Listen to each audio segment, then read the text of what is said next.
itu seperti nggak mendengar, seperti nggak gubris.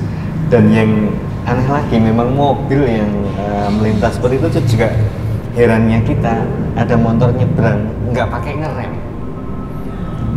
Jadi seperti kedua belah pihak ini sama-sama dibikin tidak melihat. Ya, jadi tidak terhindarkan, pers meninggal di tempat. Ketika jenazah ini dinaikkan ke ambulans, itu dia melihat dengan mata kepala, waktu itu menjadi narasumber kita ketika kita eksekusi. Darah yang menempel di aspal ini seperti kayak kesedot, hilang.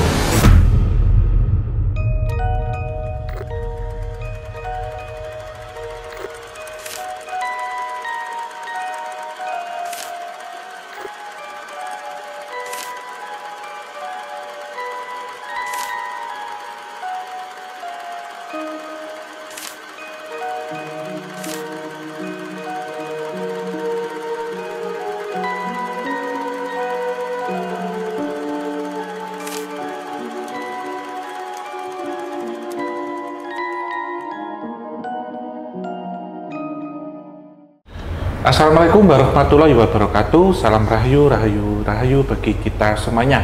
Kembali lagi dalam sesi obrolan santai. Tentunya tidak saya sendiri, tapi juga ada pendamping saya. Waduh. Setiap acara obrolan santai, yaitu Mbak Noven. Ya. Dan seperti biasanya juga kami nggak cuma berdua ya Om ya, karena ada tamu spesial yaitu Mas Gabul. Ya. Dari Wani Ora. Wani Ora Reborn. Ya, saya sudah nonton dari lama ini, Mas. Sudah dari lama. Ikuti Mas, ini nunggu waktu kira-kira kapan ketemu gitu. Wah. Nah, terus kemarin Mas Tata itu, Mas Bani, besok sama Wani Ora, oh iya langsung datang aja nih. Ya. Nah, sekarang kita ngobrol-ngobrol dulu, nanti siapa tahu langsung terjun di lokasi. Ya, amin. Amin. Tujuannya itu ya. Ya begitu kan? Nanti nggak? Udah. Udah. Ya begitu sebaliknya Om Hao. Kita pun juga udah sangat lama sekali mengikuti panjenengan, ya sebuah kehormatan. Sama-sama Mas. Sebuah kehormatan terus terang dari lubuk hati kami yang paling dalam mengucapkan terima kasih sekali sudah diberikan kepercayaan untuk bisa bergabung di acaranya Om Hao pada malam hari ini. Acara kita semua Mas. Ya. Oh iya. Kisah-kisah.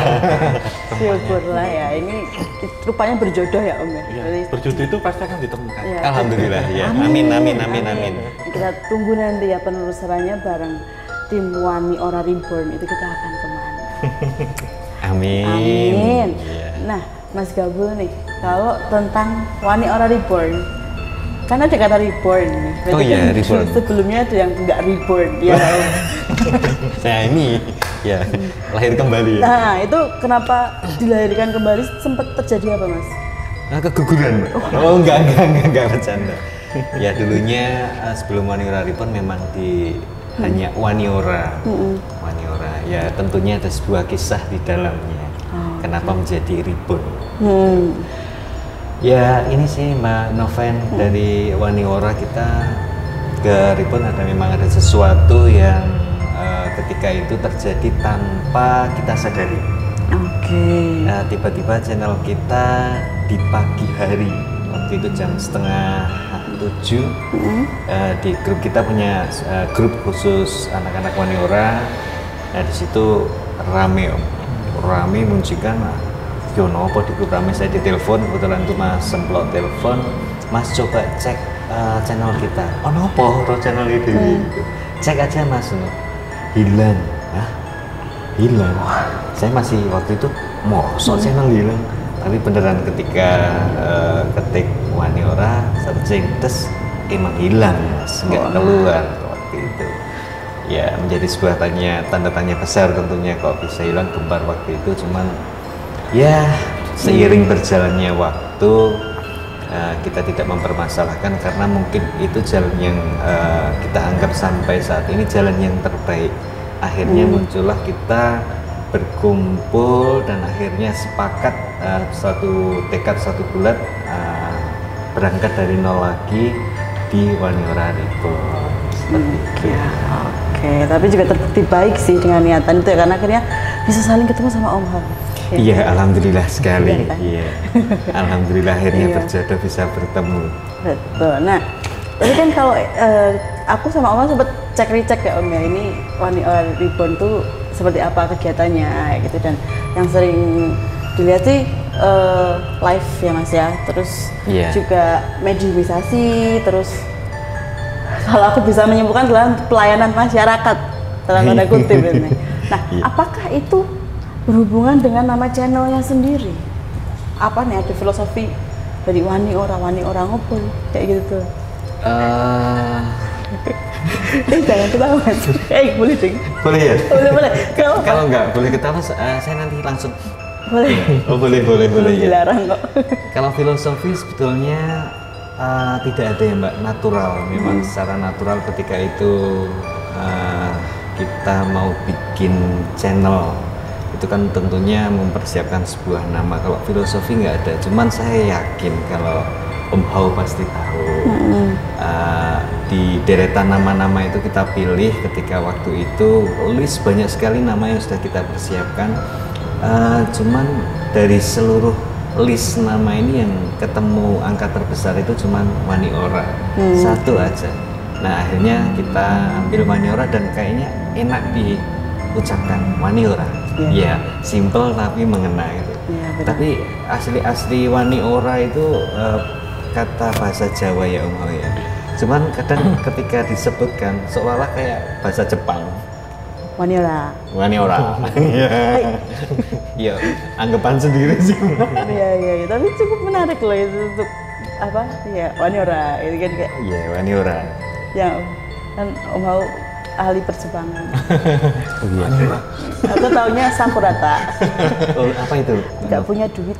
Oh, Bahasa Jepangnya nggak punya duit, Sakurata. Tanggal tua Sakurata. Iya. Sakurata tanggal tua ya Om ya? Tanggal tua. Oh, tapi sekarang tanggal 10 juga kadang Sakurata Mas. Tanggal tuanya tuh sekarang mencar ya Mas. Mencar ya. Mencar Habis jadi hilang. sudah aca ya mana Pen? Iya betul sekali. Malah ngomong ke Sakurata. Nah, kalau dari Mas Gabul sendiri kan, Mas Gabul adalah salah satu pendiri Wani Ora Reborn ini ya. Iya betul Mbak Noven. Boleh diceritakan awal mula dari Mas Gabul ini terjun ke dunia metafisika itu seperti apa sih? Iya. Awalnya memang waktu itu tidak punya keinginan Mbak Noven Om Hao. Jadi dulunya pertama kali itu memang mengenal, memang dari dulunya dari kecil sudah seneng tentang hal-hal gaib. Dari satu keluarga yang seneng cuman saya. Kebetulan waktu itu anak Barep Mas. Ya, Barep itu anak pertama. Anak pertama, iya anak pertama dan adik-adik cowok-cowok dan terakhir cewek sendirian. Berlima bersaudara. Itu awal mulanya. Jadi nah ini harus terpaksa menjelaskan sesuatu masa lalu yang sebetulnya tidak ingin diingat-ingat lagi ya. Kenapa? Karena ya memang saling keterkaitannya pasti di antara Wani Ora ke Wani Ora Reborn. Di Wani Ora dulunya memang tidak punya keinginan sama sekali. Cuman untuk berbenturan di dunia yang tak kasat mata gaib sudah lama. Dari sebelum di Wani Ora sebetulnya sudah. Untuk ya sebisa mungkin diberikan sedikit kelebihan untuk membantu sesama, why not, kenapa enggak? Nah, akhirnya suatu ketika ketemu dengan seorang sahabat yang mengajak membuat channel sebuah misteri. Waktu itu saya nggak mau. Dalam waktu rentan 1 tahun apa ya istilahnya, mengajak terus. Tapi akhirnya di suatu titik tertentu kok ada suatu petunjuk Mbak Noven bahwa karena itu Mbak, di dunia pekerjaan yang nyata yang selama waktu itu saya jalani itu selalu berujung dengan teman atau sahabat sendiri yang dipercaya itu yang menjatuhkan. Nah akhirnya terus dapat sinyal lampu hijau untuk ke channel misteri dengan syarat khusus seperti itu. Oke, ya. Terus pada akhirnya pun mau untuk terjun membuat channel ini ya. Iya, waktu itu kan sahabat yang mengajak Mbak Noven, cuman memang waktu itu saya punya 2 persyaratan ketika itu diiyakan, ayo jalan gitu. Oke. Untuk persyaratannya sendiri Mas, maksudku ini kalau tidak mau diterangkan tidak apa, tapi aku lebih penasaran persyaratannya apakah terkait untuk prosesi kegiatan dalam pelayanan masyarakat itu atau bukan? Kalau bukan nggak usah disebut, nggak apa? Oh, nggak apa-apa. Disebutkan nggak apa-apa. Realistis kok. Memang syarat yang saya kira tidak berlebihan. Ketika itu dia mengajak untuk membuat sebuah channel ini, memang persyaratan yang saya ajukan, 1, saya semua apapun yang ada nantinya di dalam channel Waniora, saya tidak mau adanya settingan atau rekayasa. Jadi semua pure, apa yang kita lakukan, apa yang kita kerjakan di dalamnya harus benar-benar real. Saya nggak mau ada tipu-tipu, saya nggak mau ada rekayasa. Ya. 1, syarat itu bisa diterima. Yang kedua, saya nggak mau di channel Waniora ada yang namanya narik pusaka. Itu aja sih Mbak syarat saya. Akhirnya disetujui, sudah kita jalan. Gitu Om. Oke. Jadi ini ya, aku bisa menyimpulkan bahwa sebenarnya kalau dari Mas Gabu sendiri dan channel Waniora sampai Waniora Reborn ini adalah tujuannya untuk menjalankan karomah yang diberikan ya Om ya, seperti yang Om Hausen bilang gitu. Amanah sih ya. Amanah. Iya betul. Karomah. Betul Om, amanah Mbak Noven. Iya. Nah kalau ngomongin dari konten Waniora Reborn sendiri ya Mas, kan Iya. seringnya live, terus juga ada penelusuran juga kan. Betul. Nah iya. itu perjalanannya seperti apa sih sampai pada akhirnya Mas Gabu dan kawan-kawan itu bergeraknya lebih ke arah membantu masyarakat sekitar itu tadi? Iya, memang betul sekali Mbak. Berangkat dari awal memang kita pure, hampir semua yang kita kerjakan explore. Oh, penelusuran ya Mas? Penelusuran. Iya, penelusuran. Jadi waktu itu kan memang masih ada aturan ketika belum monetize, belum bisa live. Harus pakai alat bantu dan berbayar kalau setahu saya waktu itu ya, bener ya? Nah, perjalanan selalu explore ke berbagai tempat lah yang direkomendasikan, yang kita anggap di sana sesuatu energi yang luar biasa, yang angker kata orang ya. Merasakan segala fenomena yang ada di area-area yang sering kita explore. Nah, suatu ketika perjalanan explore ini sudah kita mencapai taraf sampai ke sudah monetize waktu itu. Sudah monetize. Kebetulan waktu itu memang pas banget timingnya itu di ICC baru kondisi boomingnya lagi menjadi bahan pembicaraan yang nggak pakai berhentinya Om. Apa tuh Mas? Jadi di ICC itu selama 1 bulan itu laporan sampai masuk yang kita dengar itu hampir setiap hari selama 1 bulan di Jalan Samas pasti terjadi laka lantas. Baik itu kecelakaan tidak sampai meninggal parah, bahkan sampai meninggal dunia banyak. Nah, dengar-dengar waktu itu memang akan ada yang membersihkan. Nah, kita waktu itu ingin explore ke sana, explore. Waktunya niatannya explore ke sana. Jalan ke Jalan Samas dan ternyata luar biasa Om. Jadi di sepanjang Jalan Samas itu kita sampai geleng-geleng kepala, kanan kiri ini sudah banyak banget orang yang menunggu di sana. Orang-orang Mbak. Orang manusia asli tuh? Ya, kita kan jadi tanda tanya.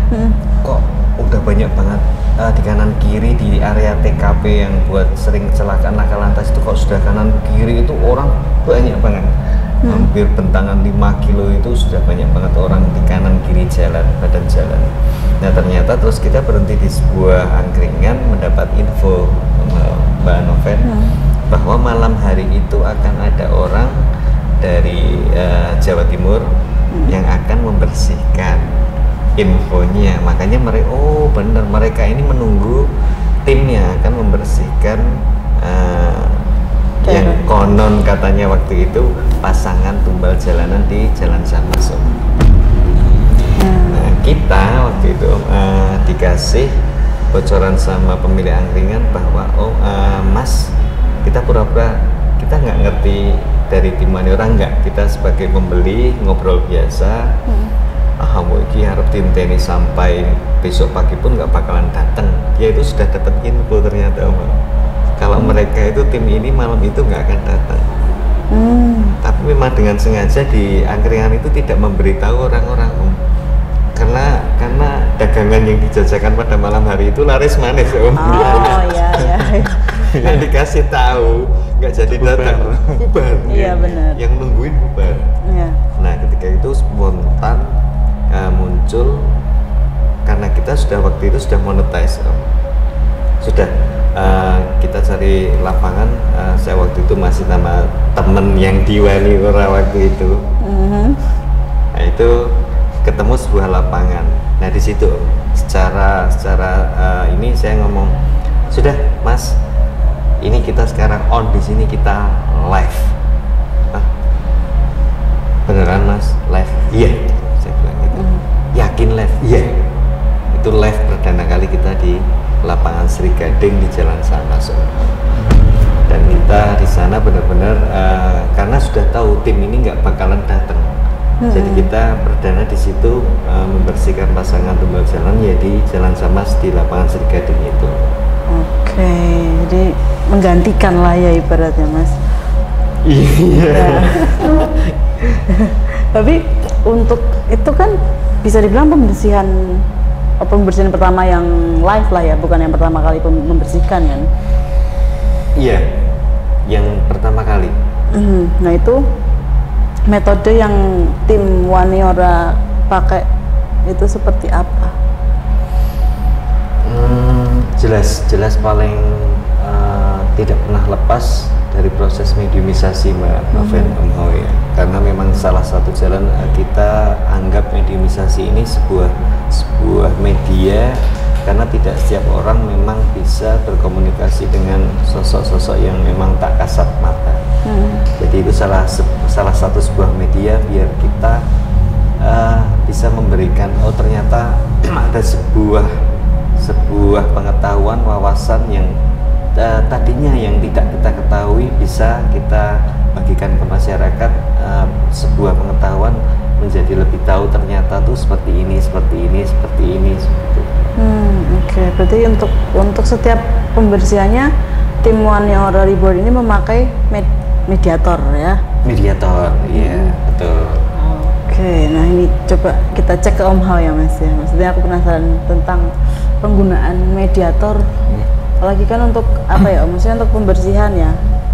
Kan kalau biasanya katakanlah kan hanya untuk komunikasi kenalan lah atau apa. Tapi kan kalau yang Mas Gabul dan teman-teman lakukan ini kan menetralisir, membersihkan daerah yang katakanlah merah, berbahaya gitu. Apakah yang perlu dilakukan syarat-syaratnya itu sama seperti hanya untuk perkenalan atau mungkin ada lebih, dan apakah resiko yang dari ringan sampai berbahaya itu tetap akan ada?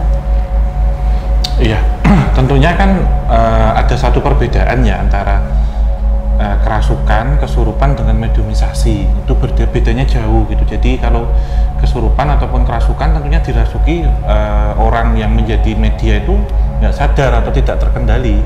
Sementara mediumisasi entah tujuannya untuk mencari informasi, untuk laku-laku pembersihan ataupun untuk pagelaran seni ya, tetap ada yang pakai. Di sini tentunya orangnya itu tahu, sadar dan meminjamkan raganya gitu dengan didampingi praktisi ataupun dia bisa sendiri. Dalam kasus ini kalau di kita ya di KTJ kan biasanya ketika ada mediumisasi paling pol sebatas untuk mencari informasi, bercerita menggunakan raga seseorang tapi dengan entitas atau energi dari entitas halus gitu. Sementara kalau di Mas Gabul dan teman-teman itu beda pemberlakuannya, lebih untuk melawan ataupun lebih untuk mengatasi satu permasalahan atau berperang tanda petik, sehingga entitas yang masuk pun pasti berbeda-beda dan kekuatan fisik orang yang menjadi mediator itu juga berbeda-beda, gitu. Untuk bidang seni juga beda sendiri gitu.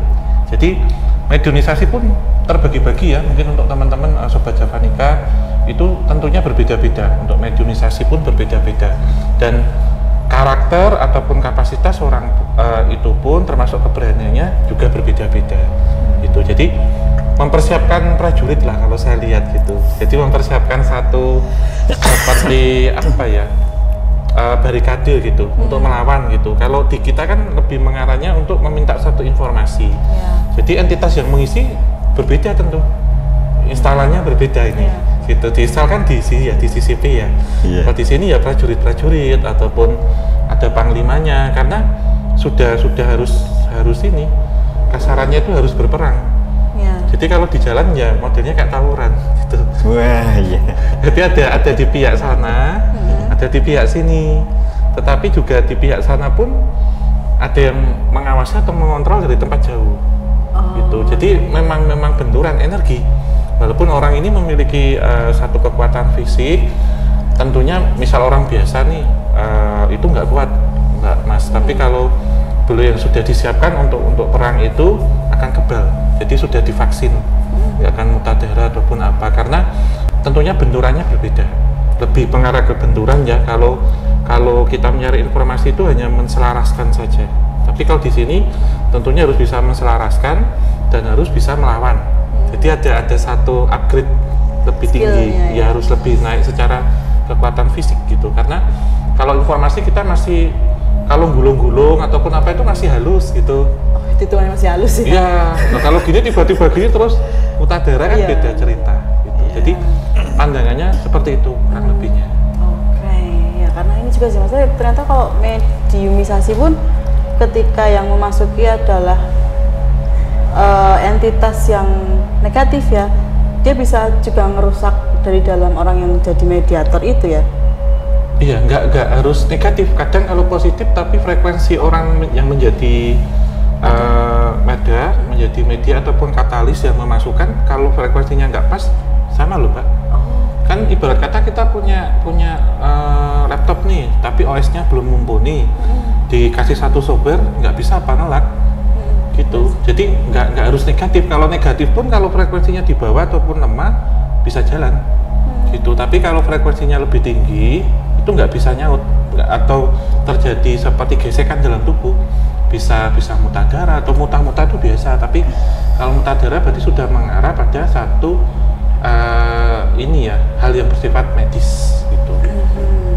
Oke, nah kalau aku penasaran nih dari pengalamannya Mas Gabu dan Om Hao sendiri ya, yang tadi pertanyaan gue itu tuh, kalau semua entitasnya negatif, ada kemungkinan nggak ketika diajak mediumisasi terus pas sudah masuk ternyata mereka menolak bekerja sama dan malah pengen menggerogoti si mediator itu? Pernah ada kejadian kayak gitu dan apakah itu memungkinkan? Memungkinkan, pernah. Termasuk yang ini ya, mediumisasi yang dia nyaman tuh nggak mau pergi juga ada, yang lekat. Ya kayak saya pernah ceritakan ada satu entitas yang itu sudah ngeloknya ke tulang belakang dan sampai tulang ekor, sampai hari ini itu ngelok Mbak. Makanya kita juga harus nahan jangan sampai masuk ke tulang belakang, udah gitu aja. Karena kalau situ udah ngunci, udah klik gitu udah nggak bisa. Susah dikurangi, dia 1% juga nanti dia akan mengandalkan diri. Jadi sebenarnya entitas astral itu kayak virus. Kalau dia cocok dengan tubuh kita kayak gembok dan kunci dan buka tuh. Kalau nggak cocok nolak. Biasanya mediumisasi kalau nggak cocok itu secara frekuensi. Yang kedua yang kita mau nih apa nih?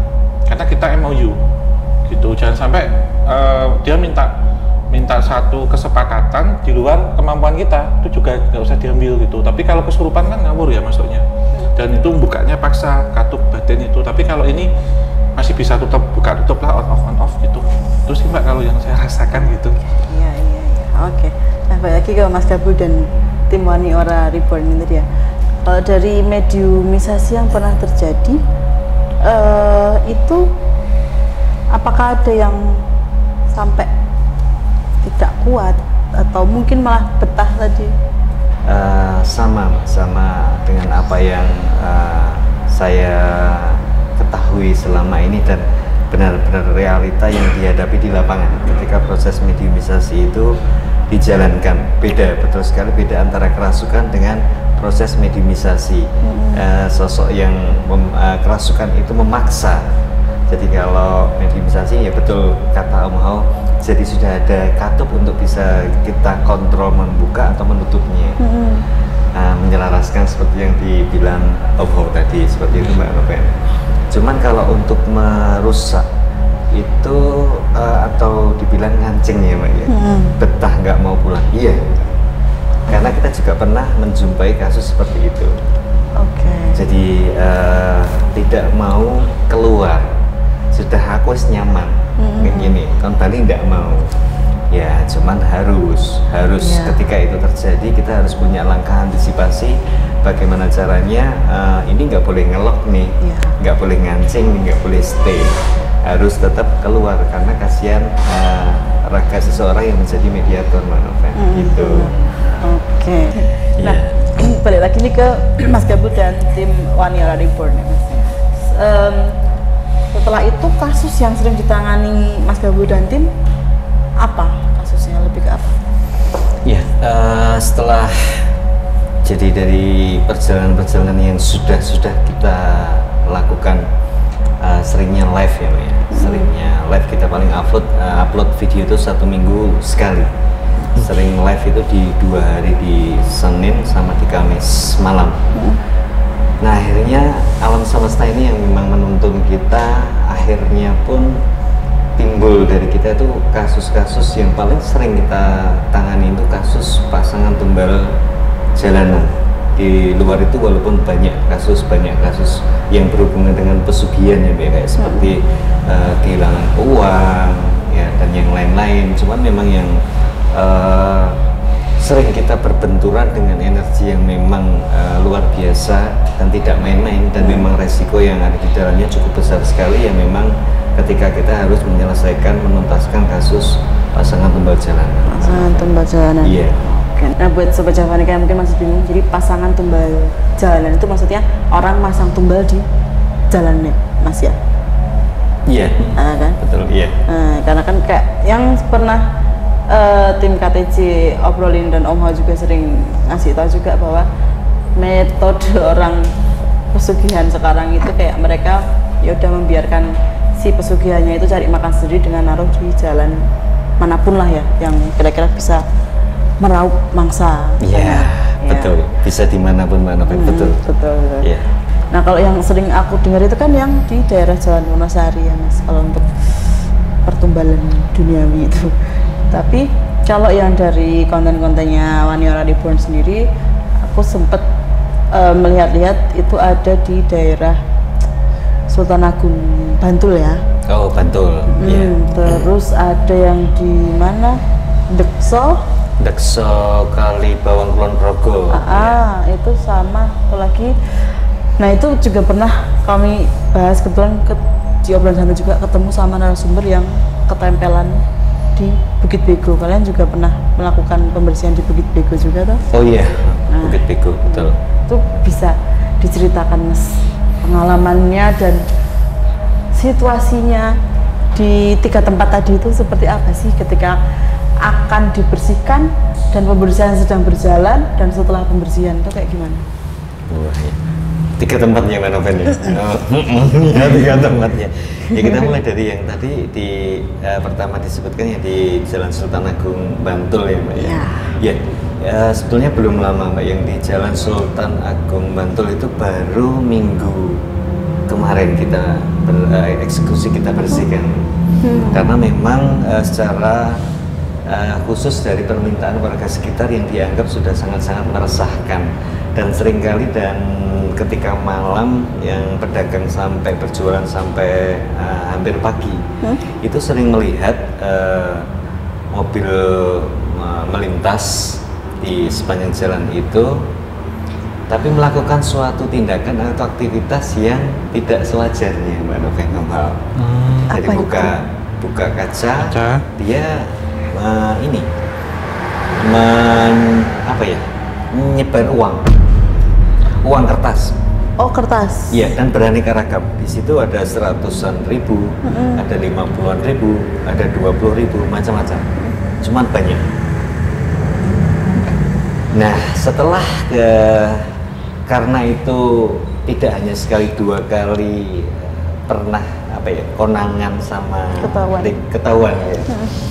Dan yang sangat mencengangkan ketika itu setelah selesai dilepas dari atau dibuang dari kaca mobil itu ada seorang ibu itu yang mengambil uang yang jatuh berceceran di tengah jalan. Mengambil dengan cueknya tanpa memperdulikan, padahal itu di tengah jalan. Ya, ngambil, dan ketika tanpa menyadari karena di tengah jalan tentunya banyak kendaraan baik itu roda 2, roda 4 yang melintas. Nah, ketika itu tepat di depan warung, ketika seseorang itu mengambil uang itu sudah dibilangin kalau dari arah timur itu ada motor yang melintas. Cuman seperti tidak mendengar, diteriaki, "Ibu awas, motor lewat." Tetap aja dengan cuek dan seperti tidak mendengar apapun mengambil. Dan motor pun ini yang dari timur seperti tidak melihat ketika ibu ini sedang mengambil uang yang berjajaran di tengah badan jalan. Ya, akhirnya sudah tidak terhindarkan, terjadi laka lantas sampai akhirnya memang ketika waktu itu meninggal dunia. Yang kedua terjadi lagi di Jalan Sultan Agung itu memang dengan motif yang sama, Mbak Noven, masih juga dengan metode menyebarkan uang. Itu cuma tidak langsung seketika itu terjadi, tidak. Jadi diambil uang itu, sempat menepi jalan, ngambil motor, nyebrang. Habis ngambil uang itu, nyebrang. Nah, nyebrang itu ada mobil, ketika waktu itu mobil yang memang melintas dengan kondisi yang sama, diteriakin, "Awas, ada mobil yang mau lewat." Ya sudah cuek aja, sama dengan kondisi yang waktu terjadi pertama kali waktu orang ngambil di badan jalan. Itu seperti nggak mendengar, seperti nggak gubris. Dan yang aneh lagi, memang mobil yang melintas seperti itu juga herannya kita, ada motor nyebrang nggak pakai ngerem. Jadi seperti kedua belah pihak ini sama-sama dibikin tidak melihat. Ya, jadi tidak terhindarkan, meninggal di tempat. Seperti itu. Nah, setelah kita deteksi dari laporan seperti itu, ya memang itu ternyata metode seperti itu. Oh, ini pasangan tunggal jalanan. Gitu. Ya. Aku sebenarnya baru tahu sih kalau yang untuk metode uang ini ya, Mas, karena iya, memang agak langka. Biasanya ini ya Om Ho, ya biasanya di tepi jalan, di perempatan itu kadang lengkap kayak seperti Borampe lah, orang Jawa bilang Borampe. Serono itu pakai alah kembang, ada sego tumpeng, ada rokoknya, ada ingkung. Nah, yang umum seperti itu. Cuman memang uang ini nih yang memang ketika orang menemukan sesuatu uang di jalan itu kadang nggak berpikir panjang. Ya, kita pun mesti wah rezeki. Ya Om ya. Iya. Rezeki. Nah, tidak tahunya ada sesuatu yang memang itu bisa dibilang membahayakan. Cuman kita tidak pernah tahu. Iya, benar sih. Sebenarnya kan kalau dari omongan orang tua sih, kan aku pernah mendengar bahwa ya dikasih pegangan, kalau nemu uang di pinggir jalan atau di mana udah dibiarin aja, kalau enggak yo apa sih, ya pokoknya intinya kalau bisa nggak usah diambil lah. Aku pikir kan itu sebatas pelet ya. Jadi iya. Terus kan katanya ada mitos kalau nanti yaudah dilangkain aja, nanti itu bisa menghapuskan berarti jambi-jambi yang ada gitu. Tapi ternyata tidak sesederhana itu, maksudnya ada juga bahaya kayak tumbal itu tadi. Wah, itu makanya sobat jalan ini juga hati-hati ya kalau nemu uang dimanapun itu, kalau memang ya bukan rezekinya jangan diambil ya. Tapi ini cukup ngeri sih dari situ tadi. Kalau dari pemasangan tumbal uang itu proses apa ya Mas maksudnya? Ini sama Om Hal juga, Mas Gabu dan Om Hal untuk menjelaskan itu prosesnya tuh gimana? Karena kan itu uang disebar, berarti kan uangnya yang diberi jambi-jambi gitu. Ya berarti kita jambi-jambi ya. Nah, terus apakah berarti si pesugihan yang bekerja itu berarti juga menutup dua arah kan, antara korban dan juga pelaku kecelakaan lah ya kita bilang, gitu kah atau gimana? Dan maaf Pak, ketika kecelakaan sudah terjadi, si uang tadi apakah masih akan bentuk fisik atau gimana? Jangan diem, aku jadi takut. Dua-duanya boleh. Ya Om dulu boleh. Oh iya, sebenarnya itu kan pasangan itu sebenarnya jebakan atau duit pasangan. Kalau di Jawa ya duit jebakan, itu uang jebakan itu media ataupun menjadi umpan. Nah di situ sebenarnya tentu ya uang yang dipakai bukan uang sembarangan. Bisa memang di sini uang fisik ya, uang fisik yang memang sudah diberikan minyak tertentu, misal contohnya, atau duit balen. Pernah dengar uang balen? Uang balen. Tahu, yeah, tapi maknanya apa? Uang balen itu misal ada 100.000 kita taruh dompet, kita buat belanja nih, bayar 10.000 ya kan kembali 90. Tapi uangnya di dompet terus 100.000, jadi kita udah dapat barang, kita dapat uang 90.000. Ya, 190.000, Pak. Menarik sih. Seterusnya itu. Iya. Enggak. Itu satu warung ya Om Ho ya? Enggak. Satu warung untuk 90.000, Mbak Novel. Kalau sehari kita belanja ke 10 warung. 10 warung. Udah dapat 900 tuh sehari. Udah tinggal mengkalikan itu ya Om ya. Kan dapat barang juga. Tapi belanjanya nggak boleh lebih dari 100.000. Uang yang bukan bayar itu terus. Nah dalam kasus ini pun sama. Jadi duit pasangan itu fungsinya untuk menjebak ataupun menjadi media perantara yang akan menjadi target. Target betul. Jadi kayak Mbak itu misal nemu nih di uangnya itu ada CCTV gampangannya. Jadi akan tahu posisinya di mana, tinggal nembak aja. Gitu. Jadi uang itu hanya bentuk fisik yang karena ada bau ya, bau-bau tertentu. Kan kalau makhluk astral itu kuatnya di bau, penciuman. Jadi tahu ini posisinya di mana yang bawa, sehingga yang bawa ini menjadi target, menjadi target serangan untuk mencari pesugihan itu, ataupun mencari ini. Jadi terkadang maaf kata ya, nggak semua sih, ini disclaimer. Ada yang tiba-tiba bosnya ngasih uang banyak ke karyawannya, beliin apa, bahkan anaknya pernah ada yang kayak gitu. Jadi anaknya dibelikan sepeda motor baru, pas di jalan ketabrak truk. Jadi hanya media saja, apapun itu bisa dipakai, baju itu semua bisa. Bisa, ya. Yang kita bawa, tiba-tiba Mbak Novel dikasih seseorang HP keluaran terbaru gitu yang ada filternya itu bisa. Yang orang nggak kenal gitu ngasih itu, atau ya gitulah dikasih.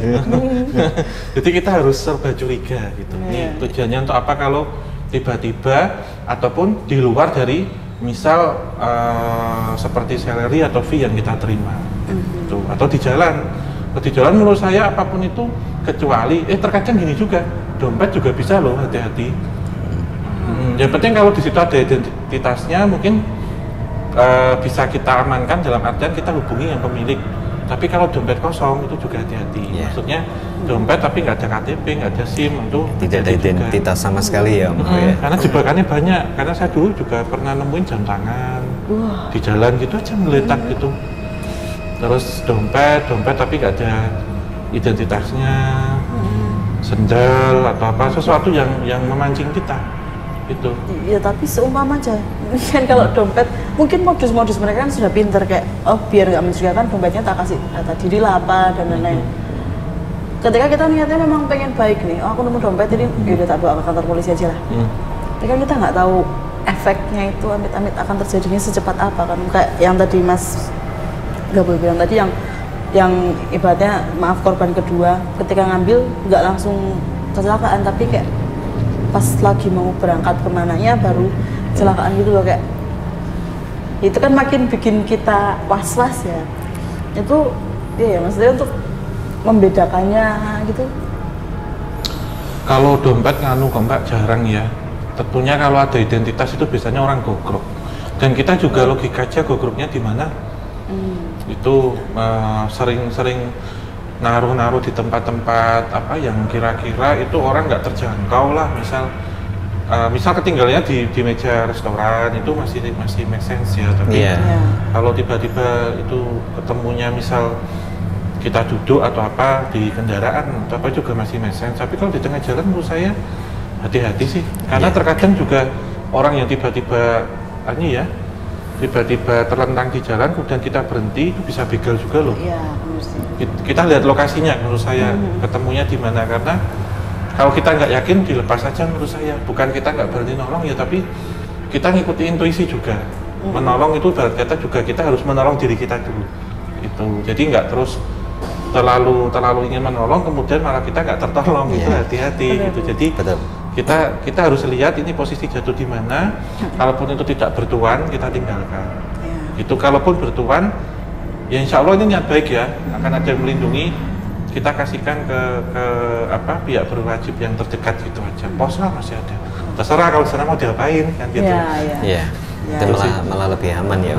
Atau kita tahu misal kan sekarang teknologi nih, kita foto aja. Seperti sosmed. Nah, temuannya di sini ditaruh aja di misal pos itu ya, jatuh di sini gitu gampang. Tapi kalau kita nggak yakin nggak usah, jangan, hati-hati. Atau ada keraguan di dalam hati kita, lebih baik jangan. Apalagi itu di jalan. Iya benar. Soalnya kadang ya intuisi juga main ya di situ. Iya, karena untuk seperti yang Mbak Noven tadi pertanyakan, untuk membedakan, nah itu memang tidak semua orang bisa memiliki kemampuan untuk membedakan ini uang pasangan ini atau bukan. Itu ya memang orang-orang yang memang sudah dibekali dengan tentunya dengan sebuah kelebihan ataupun keterampilan khusus yang bisa membedakannya, Mbak Noven. Jadi ketika orang benar-benar awam ya memang benar-benar nggak tahu dan nggak bisa membedakan. Itu ya mungkin memang pesan yang penting lebih baik ya tidak usah. Jadi dari tadi yang kasus yang di SSA yang disebar mungkin ada berapa lembar, 5 atau 6, itu pun mungkin yang jadi seperti yang Om Hao bilang itu sasarannya yang uang satu ini, yang siapa yang tinggal yang ngambil. Jadi tidak semuanya, belum tentu semuanya yang ini. Jadi yang ketiban apes ngambil, yang misalkan yang dikasih jambi-jambi lah kata Om Hao, atau yang bau yang nanti untuk melacak kemanapun pergi itu akan ketahuan, itu misalkan di uang 50.000 atau 100 yang diambil. Nah yang ini apesnya orang yang ngambil uang 100.000, yang lainnya nggak apa-apa. Jadi dari waktu itu pun warga bercerita yang banyak disebar itu, yang lain ngambil uang ada yang 20.000, yang 50.000 nggak jadi korban. Seperti itu. Ya, berarti ternyata nggak semuanya menjadi senjata lah ya ibaratnya. Oke. Nah, kalau yang di daerah Sultan Agung Bantul tadi Mas, yang sudah baru aja dibersihin ya minggu lalu, itu sosoknya apa? Boleh disebutkan? Boleh. Memang yang di Jalan Sultan Agung itu yang terbaru, Mbak. Kemarin terbaru. Kalau yang tadi kan 3 lokasi ya, Mbak Noven ya. Di Dekso Kalibawang itu sebelum di SSA, yang sebelumnya lagi yang di Bukit Bego itu yang lebih awal. Ya, itu kemarin sosoknya agak unik, Mbak. Memang ada 2 sosok yang terdeteksi memang dipasangkan di area sepanjang jalan SSA dan sekitarnya. Jadi gini, Mbak Noven, Om Hao, jadi kita kalau misalkan ada laporan dari warga sekitar jalan sepanjang Jalan Sultan Agung ini sudah sangat-sangat meresahkan karena terjadi laka lantas yang tidak seperti biasanya terjadi. Kita detek tidak hanya sepanjang jalan itu aja sebetulnya, Mbak Noven. Percuma kita datang, keinginan kita di lingkup yang lebih luas, karena itu bisa dipasangkan oleh si pemilik di mana saja. Nah, kita memperlebar ruang lingkup untuk deteksi. Misalkan yang di sebelah timurnya ada di Jalan Imogiri, ada di Jalan Imogiri Barat. Ketika di sana kita menemukan memang ada pasangan juga, tapi berbeda dengan pelakunya, di saat itu juga di TKP itu kita tuntaskan sekalian. daripada bolak-balik. Iya sih. Karena jika hanya sudah jelas di jalan yang tidak jauh berdekatan dengan lokasi itu kok ada dua pasangan dengan dua pelaku atau pemilih yang berbeda, itu harus, kalau bagi kita wajib sekalian ketika kita live di jalan di area Sultan Agung itu yang di jalan, misalkan di jalan Limogiri, misalkan di jalan Limogiri Barat, itu sekalian kita tarik, kita tuntaskan sekalian di area tersebut. Kalau sosoknya kemarin yang di SSA agak unik, Mbak. Jadi kadang yang umum-umum itu kan kayak Buto Ijo, kayak Genderuwo, kayak Blorong, yang umum-umum dikenal orang halayak umum. Cuman ternyata realita yang kita jumpai di lapangan, sosok-sosok seperti itu dengan penampakan perwujudan yang bisa berubah-ubah, bisa berubah-ubah.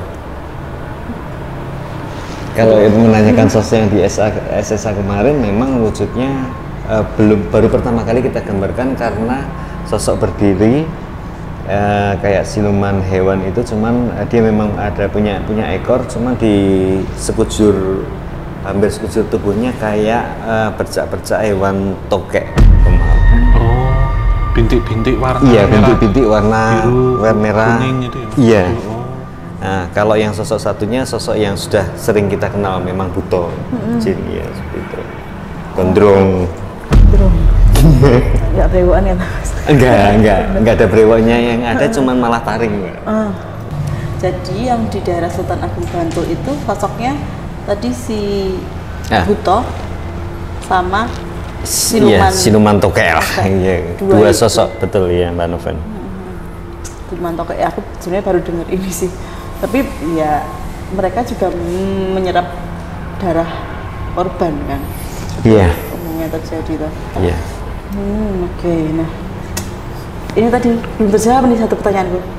Iya. Uang yang terbawa sama korban itu ketika ibaratnya sudah dieksekusi, uangnya apakah masih ada dalam wujud real? Silahkan, ini boleh Om Hao, boleh Mas Gabul, monggo. Om Hao tuh saya. Iya, Mas Gabul boleh. Saya juga boleh sih. Ya udah, saya Dua-duanya dulu. juga boleh. Oh iya. Om Hao. Iya. Kalau itu bisa, karena uangnya kan fisik ya Mbak ya. Uangnya nggak terpengaruh sih Mbak, tapi mungkin bisa balik ke ini ya, kayak Sobat Jabanika, jadi kayak uang balen. Misal saya punya umpan nih 100.000 ini yang saya dulu bawa ke paranormal gitu. Nah, untuk niat jahat ya, udah diisi sesuatu hal. Entitas astralnya ngisinya di situ juga. Jadi kayak uang yang dipakai untuk umpan pancing, tapi kan umpan pancing kan kalau sekarang kan nggak semuanya dari cacing hidup ya, kadang ada yang silikon tuh. Ya betul. Iya tuh Mas, Iya betul. itu loh Mas. Iya. Oh, jadi buat mancing serat gini, nanti ketika dapat ikan buat mancing lagi. Buat mancing lagi ya, kayak casting ya. Nggih. Silikon yang kenyal gitu. Kenyal ya, karet karet itu. Iya. Jadi ya bisa dipakai berulang kali ya. Iya. Nah, ini untuk menutup yang di Sultan Agung ya, Mas. Seumpama uangnya tadi kan, kalau katamu itu ada wangiannya ya. Seumpama ada si A ngambil, tapi dalam waktu maksudnya dalam langsung cepet, kayak dia ngasih atau beli sesuatu, itu kan uangnya berpindah ke orang lain. Tapi kan karena uangnya mungkin si A ini tetap kena baunya. Apakah dua-duanya akan menjadi korban atau hanya salah satunya yang memegang uang terakhirnya itu? Yang megang uang terakhir sih, tapi biasanya sebelum buat belanja udah kena Mbak. Iya.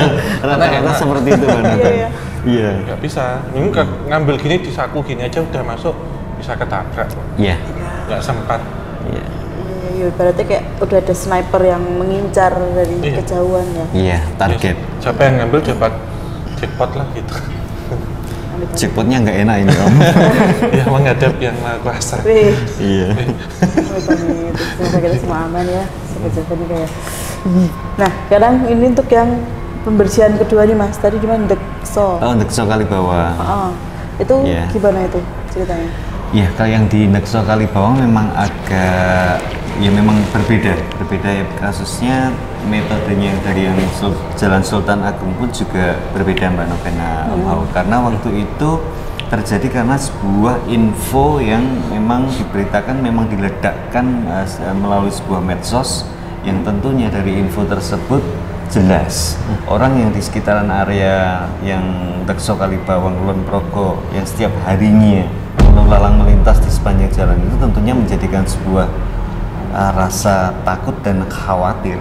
Ya, betul. Karena info yang diberikan ketika waktu kita eksekusi di Dekso Jalan Kalibawang itu, selama bulan Suro nanti akan minta tumbal itu 30 nyawa. Nah, wow. Banyak sekali Om. Satu ini ya, satu hari bis ya. Iya. Maaf. Pamit-pamit. Enggak, maksudnya saya Ya, pikirannya ke situ, satu kelas kan 30. Ya, atau setiap hari satu sampai selama itu direpel kan Mas 30 langsung kan. Kalau satu kan nyicil ya, satu. Iya. Nah, dan memang ketika itu setelah info itu keluar meledak di medsos itu, memang laka itu mulai kayak seperti semesta alamnya berbicara Mbak Novena. Jadi laka memang ada yang luka parah, ada yang sampai meninggal. Nah, akhirnya kita harus meluruskan, enggak nih kalau sampai meminta ke 30 nyawa itu sebenarnya sesuatu hal yang dilebih-lebihkan. Karena pindahan dari jalan sinilah ya, dipindah semua, ditujukan ke Dekso Kalibawang. Nah, jangan sampai rumor itu sampai di mindsetnya orang-orang atau warga yang melintas setiap harinya menjadikan sebuah kekhawatiran dan ketakutan. Makanya cepat-cepat ketika itu kita klarifikasi, kita memang deteksi, kita cek, dan secepatnya waktu itu kita tuntaskan. Tapi ya alhamdulillah setelah kita menuntaskan, memang selama Suro sampai habis ya memang yang meninggal, mohon maaf, tidak seperti apa yang diberitakan. Nah, akhirnya pun kita, yang paling penting Om Hao, Mbak Noven, sebetulnya semua laka lantas kadang yang memang orang-orang itu selalu salah kaprah dan selalu mempertanyakan ke kita Mbak Noven. Jadi ketika seperti itu terjadi di manapun, sebetulnya pasangan itu bisa terjadi di sepanjang jalan area manapun, tidak hanya di Jogja, di luar Jogja, di kota manapun sebetulnya ada. Nah, cuman kebanyakan setelah ketika itu terjadi, orang itu selalu di mindset mengkaitkan ketika lantas terjadi meninggal ini karena ulah pasangan tumbal jalanan. Sebetulnya tidak.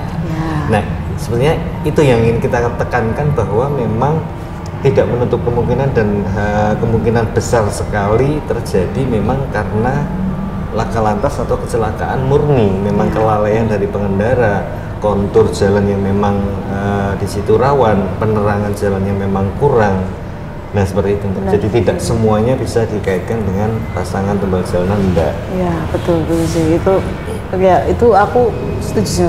Sering terjadi ketika ada sebuah kabar tersebar lah, lalu ya karena orang-orang dengan ketakutannya lalu seperti mengaminkan berita itu, dan kayak dikit-dikit dikaitkan ke situ, padahal ya belum tentu kan.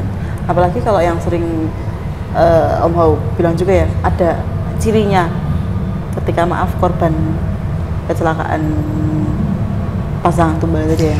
Iya. Darahnya tidak sebanyak kecelakaan pada umumnya lah. Iya, betul. Betul Mbak Noven.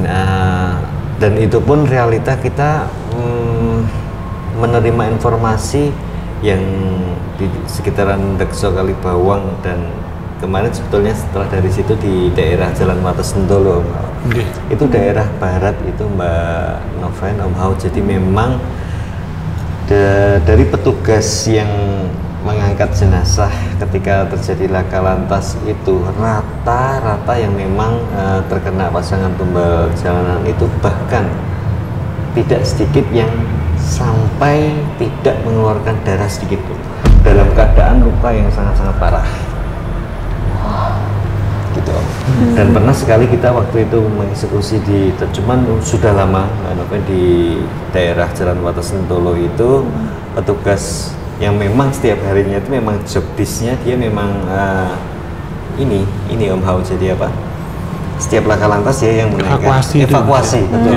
Evakuasi itu yang dia tercengang itu darah yang sudah keluar menempel di aspal. Ketika jenazah ini dinaikkan ke ambulans, itu dia melihat dengan mata kepala waktu itu menjadi narasumber kita ketika kita eksekusi. Darah yang nempel di aspal ini seperti kayak kesedot, hilang. Dan itu beliau melihat secara langsung. Ya, ngeri. Ya, itu cukup, ya bisa kita bilang tidak masuk akal, tapi ya itu terjadi gitu kan. Dan itu bisa jadi salah satu penanda apa ya, indikator pasti ya Mas. Kita bisa bilang kalau darahnya tidak sebanyak itu berarti memang katakanlah 90% ya. Pasti ya korban pemasangan. Oke. Nah, kalau yang ini tadi di jembatan Dekso ini tadi ya, itu sosoknya apa Mas? Itu agak banyak ya Mbak, karena memang kita melebarkan seperti yang sudah kita lakukan di setiap daerah, setiap lokasi. Mbak Novania, jadi di Dekso itu ya kita nggak cuma di sepanjang Dekso Kalibawang yang memang diperlebar ke area-area yang kita nggak mau nanti di sini dibersihkan, di lokasi area yang di sana terjadi. Benar. Nggak mau sekalian yang memang itu masih dalam lingkup yang tidak jauh dari area, walaupun memang belum dipasangkan di Dekso harus kita ikut eksekusi. Termasuk di arah Nanggulan. Itu waktu itu ada 3 sosok yang waktu yang di Dekso Kalibawang. Apa aja Mas? Sosoknya juga kurang lebih sebetulnya hampir sama. Waktu itu memang ada sosok genderuwo, terus apa yang di Jalan Kalibawang ya kebanyakan buto Mbak.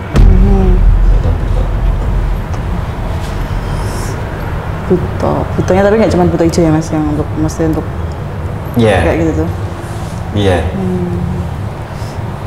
Buto hijau yang paling terkenal di kalangan sosok-sosok pesugihan, buto hijau. Padahal sebetulnya di luar itu sebetulnya tidak hanya buto hijau ya Om Ho ya. Berarti klan perbutoan itu banyak juga sebenarnya. Iya, bisa apa-apa bisa dipakai sih Mbak. Kayak gitu macam-macam. Kuntilanak aja juga bisa dipakai. Oh iya. Iya. Tapi ya untuk secara impact nggak segede para buto tadi atau malah? Nggak tergantung sih. Apa-apa bisa kok. Bahkan kayak bayi ambar itu ya, bayi bajang itu juga bisa. Iya. Itu yang kecil-kecil keguguran itu. Tergantung energinya sama kita memujanya sejauh mana sih. Itu semakin ini kan sebenarnya entitas astral itu nggak minta darah ya, orang aja yang terpengaruh dan mau menyembahnya ke situ gitu dengan imbalan kekayaan duniawi. Iya betul. Sih, apapun bisa Mbak, medianya apapun dipakai. Iya benar sih. Nah sekarang yang terakhir nih Mas, yang di Bukit Bego itu ya. Iya. Itu kan sempat kejadiannya pada bulan itu sangat viral juga karena maaf korbannya juga banyak. Iya. Tuh, dan ya kalau dari yang narasumber yang pernah kami ajak ngobrol pun setelah 2 mingguan apa ya Om yang Mas Benny itu ya 2 minggu kayaknya beliaunya lewat di daerah itu 2 mingguan tapi masih diganggu juga, walaupun katanya sempat sudah dibersihkan lah, bekas-bekas dibersihkannya secara ibaratnya secara dibersihkan beneran dan juga secara tak kasat mata gitu. Nah kalau yang dari tim Wani Ora Reborn ini ketika itu apa yang kalian lakukan Mas untuk pembersihan, dan pada hari keberapa kalian datang ke situ? Kalau Bukit Bego sekali ya Mbak ya. Sekali ya Mas. Proses pembersihannya, iya eksekusi sekali. Kita nggak pernah waktu ya kalau ya di Bukit Bego memang pertama kali dan sekali, tidak ada yang kedua kalinya. Nah ini aku penasaran dalam konteks gimana? Apakah sudah? Ya ketika waktu itu terjadi laka lantas, waktu itu jelas bus ya Mbak ya, bus yang dikendarai dengan kronologi yang sudah diceritakan seperti itu. Kita mendetek, kita deteksi, kita cek jika itu memang terjadi, karena ada sebuah perbedaan ketika itu terjadi memang sebuah kecelakaan murni, tentunya tidak ada hal-hal di luar yang tak kasat mata yang ada atau menempel menjadikan sebuah jejak di kejadian laka lantas yang hingga merenggut korban nyawa lumayan banyak waktu di Bego ya Mbak ya, lebih dari 5 nyawa melayang lah waktu itu. Nah, dan ternyata memang pas ketika kejadian itu memang karena ada pasangan Mbak di area TKP Bukit Bego. Kita bersihkan dan kembali lagi ketika yang dipasangkan itu jelas pasti pasangan, ketika terjadi saat laka lantas itu satu pasangan dengan target. Kebetulan yang target itu karena bus isinya orang banyak, itu yang menjadi korban juga tidak hanya satu orang saja. Cuman ya kembali lagi, tidak semua dari semua korban yang meninggal itu menjadi target, sebetulnya tidak. Dari situ kita memperlebar karena area sekitar itu kita pandang di daerah bawah-bawahnya itu memang rumor orang bilang itu banyak sekali, info yang kita terima itu di situ tuh banyak sekali apa ya orang yang banyak mempunyai hal-hal semacam itu. Jadi ya kita perlebar lagi Mbak Noven biar tidak terjadi nanti takutnya setelah kita bersihkan yang di bawah nanti dipindah ke atas. Nanti pasti orang yang ketika itu melihat, ketika itu tahu itu nanti cuman wah ini berarti resi kedaden meneh. Nah, yang sering banget terjadi seperti itu Mbak Novel. Jadi seperti ngelehke di berarti resi nyatanya seperti itu. Padahal untuk membersihkan itu ya jujur Mbak, kadang kita tuh sampai ngelus jodoh kita melakukan semua hal seperti itu memang dengan sangat sukarela, tanpa pamrih, tanpa ada imbalan apapun.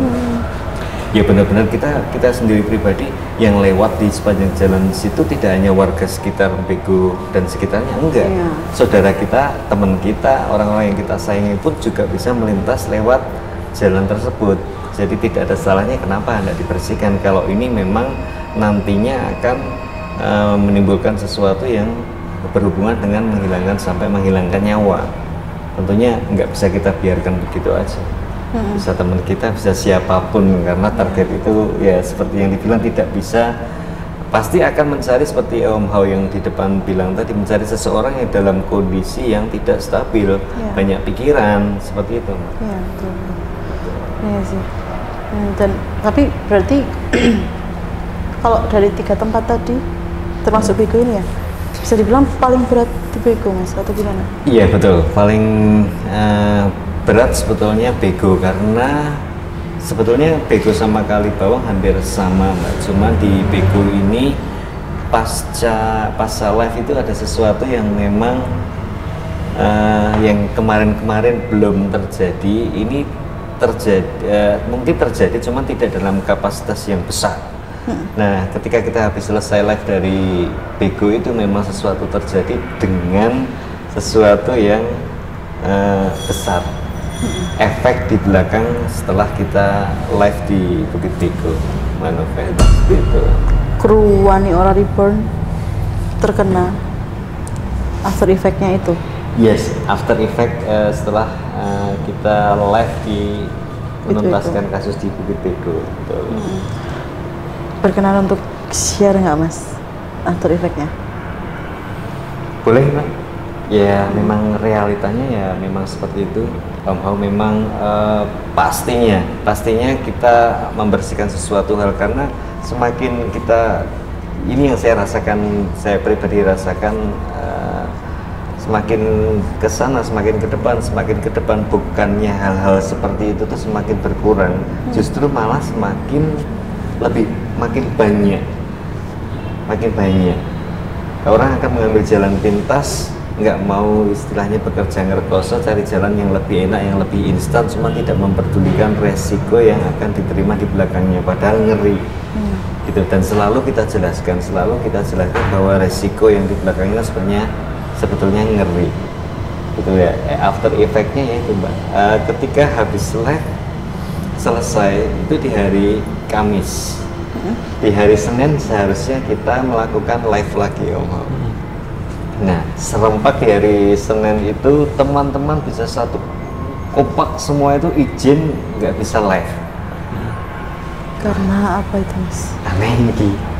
Aneh, saya juga waktu itu merasakan sesuatu hal yang aneh juga di tubuh, kerasa ini sesuatu yang nggak biasanya seperti itu. Cuman ternyata yang membentur ke teman-teman ketika in frame waktu eksekusi di Bukit Bego yang terlihat di kamera itu merasakan hal yang sama semua. Jadi sakit kepala yang tak tertahankan, sakit banget di tengkuk, tengkuk dan sama semua. Nah setelah otomatis lah dengan adanya itu, otomatis kita juga pasti detect, pasti kita ngecek, kita ngelacak. Ternyata oh ada itu tadi, ada efek di belakangnya. Dan itu benar-benar orang-orang yang berkompeten di dalamnya, yang tidak jauh-jauh dari ruang lingkup tentang pesugihan jalanan itu merasa terancam. Bukan mereka pelakunya, cuman di area sekitar itu mereka merasa terancam. Itu yang menyerang, jangan sampai nanti merambat ke sana, akhirnya mereka semua kena. Ya, oke, paham. Berarti after effect yang didapatkan tim Waniora Reborn ini bukan dari sosok yang ibaratnya dibersihkan, tapi dari pihak luar yang malah terusik dengan kegiatan yang kalian lakukan. Iya betul Mbak, betul Mbak Noven, bukan dari sosoknya, bukan.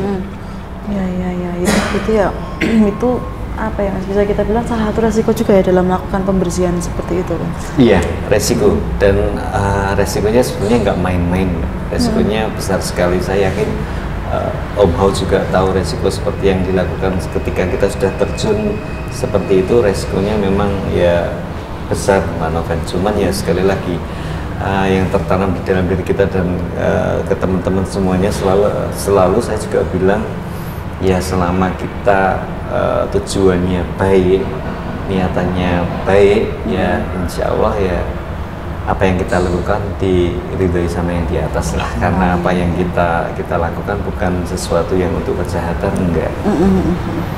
Tapi aku penasaran Mas, tadi kan Mas Gabus sendiri bilang bahwa magerin dulu itu penting kan sebelum melakukan pembersihan.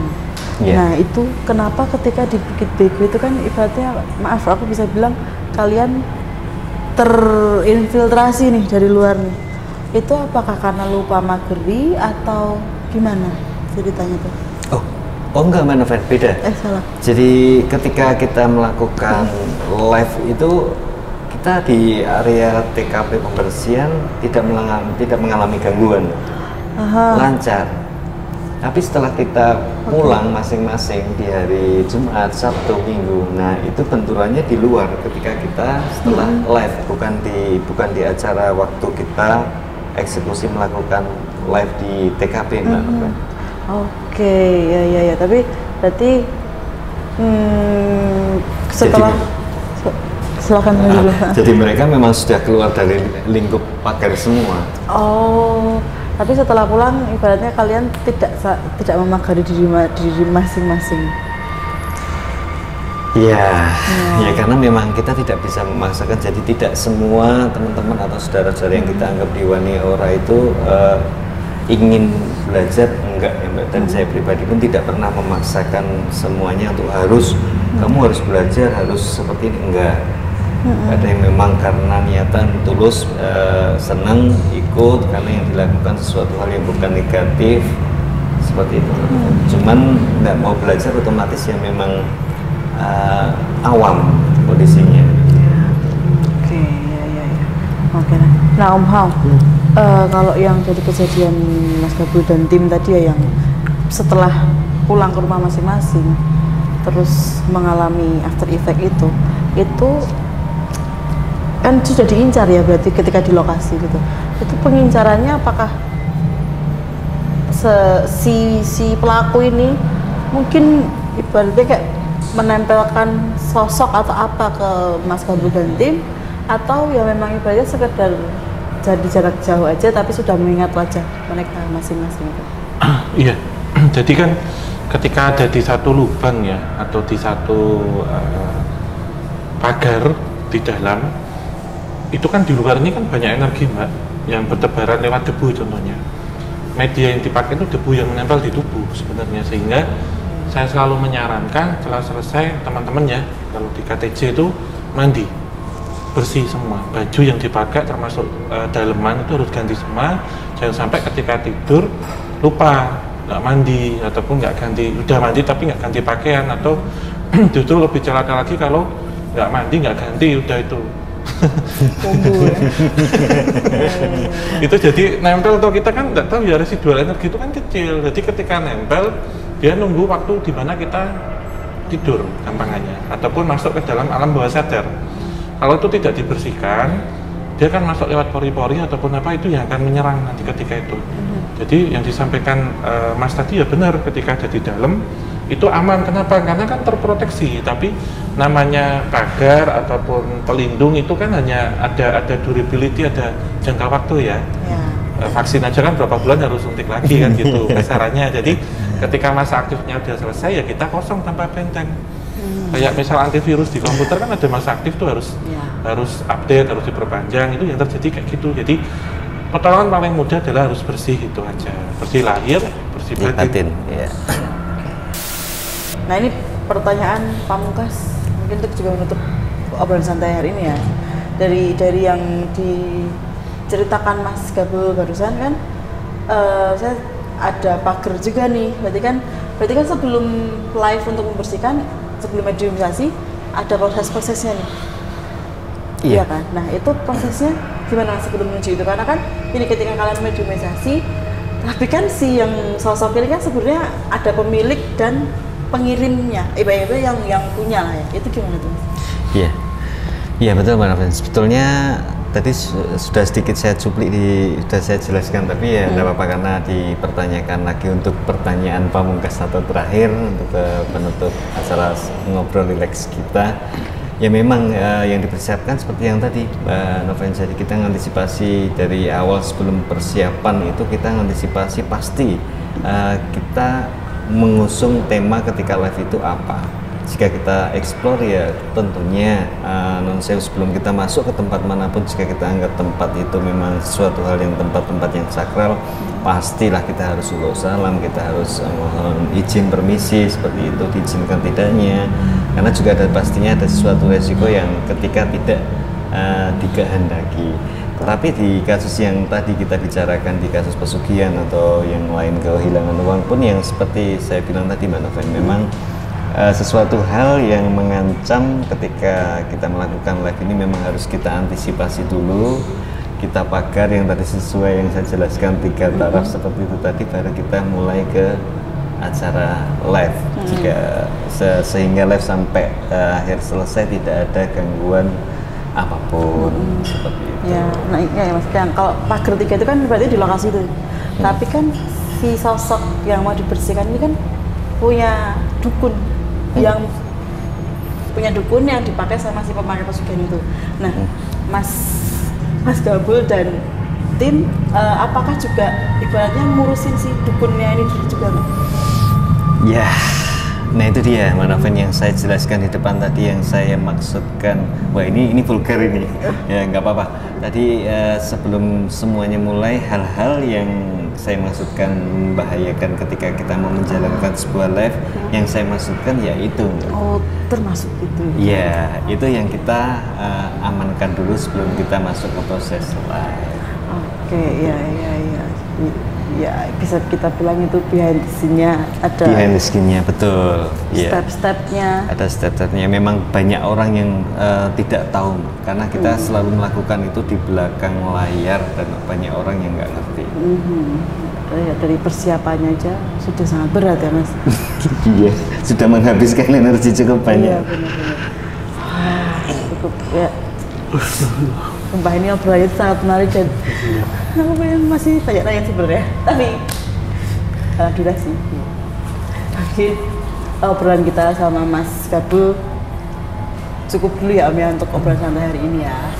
Nah, terima kasih Mas Gabul sudah bersedia untuk membagikan cerita sama kami, dan mungkin Om ada pesan yang mau disampaikan terakhir hari ini? Iya, tentunya kalau kita di jalan yang benar, apapun itu yang penting semangat dan maju aja. Insya Allah ada banyak melindungi, tentunya Tuhan yang Maha Kuasa, kemudian para leluhur dan semesta, dan pasti kita akan ketemu jalan yang lurus dan benar, dan ketemu berjodoh dengan siapapun itu yang satu frekuensi. Itu aja sih di semua hal ya itu. Amin. Ya. Nanti insya Allah bisa penelusurannya Mas. Iya. Oh siap.